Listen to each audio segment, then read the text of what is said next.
Hi, hello, வணக்கம். நம்ம இந்த வீடியோவில் பூஞ்சைகளை பற்றின சில ஆச்சரியமான தகவல்களை தான் பார்க்க போகிறோம். பூஞ்சைகள் பொதுவாகவே தனக்கு தேவையான உணவை மண்ணில் இருக்கும் மக்கும் பொருட்கள்ல இருந்து தான் எடுத்துக்கொள்ளுது. ஆனால் அதிலிருந்து வேறுபட்டு தனக்கு தேவையான உணவை ஒரு புழுவின் மூலமாக உற்பத்தி செஞ்சு உயிர் வாழுகிற ஒரு வகையான பூஞ்சையை பற்றி தான் இந்த காணொலியில் நம்ம காண போகிறோம். இந்த வகையான பூஞ்சைகள் பொதுவாகவே தனக்கு தேவையான இரையை ஈர்க்கணுங்கிறதுக்காக தனது வேரின் மூலமாக பல வகையான வாசனைகளை வெளியிடும். இந்த வாசனை எப்படிப்பட்டதாக இருக்கும்னா, தன்னோட இரை தனக்கு பக்கத்தில் இருக்கிற மாதிரியோ இல்லைன்னா தனக்கு தேவையான இணை தனக்கு அருகில் இருக்கிற மாதிரியோ ஒரு உணர்வை ஏற்படுத்தும் இந்த நூற்புழுக்கு. இந்த வாசனையின் மூலமாக இந்த ஈர்க்கப்பட்ட நூற்புழுக்கள் மேலே ஒரு வகையான புரதத்தை இந்த பூஞ்சைகள் வெளியிடுது. இந்த புரதம் ஒரு வகையான பசை போன்று செயல்பட்டு அதை எங்கேயும் நகல விடாமல் செய்யுது. இவ்வளவும் நடந்த பிறகு கடைசியா இந்த பூஞ்சைகள் ஒரு வகையான நொதியை வெளியிடும். இந்த நொதியின் மூலமா அந்த நூற்புழுக்களை ஜீரணிச்சு தனக்கு தேவையான ஊட்டச்சத்தை அது எடுத்துக்கணும்.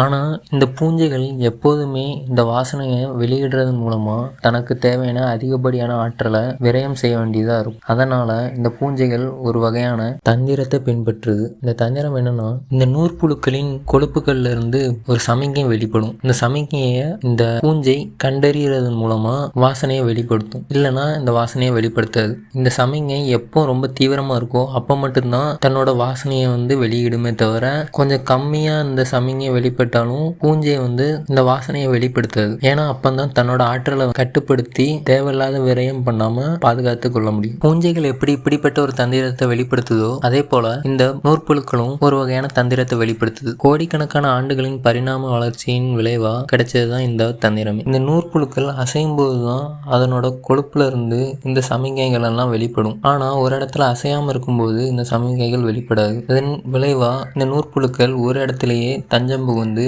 ஆடாம அசையாம ஒரே இடத்துல தங்கிருது. இதன் விளைவா இந்த பூஞ்சைகளால இந்த நூற்புழுவை கண்டறிய முடியாம போயிருது. இதன் மூலமா இந்த பூஞ்சைகள்கிட்ட இருந்து இந்த நூற்புழுக்கள் தப்பிச்சு பிழைக்குது. அது மட்டும் இல்லாம நம்ம சாப்பிட்ற செப்பிக்காலனும் இதே போல நூற்புழுக்களை சாப்பிட்டு உயிர் வாழ முடியும். இதே போல பல ஆச்சரியமான தகவல்களோட உங்களை இன்னொரு காணொலியோட சந்திக்கிறேன். நன்றி, வணக்கம்.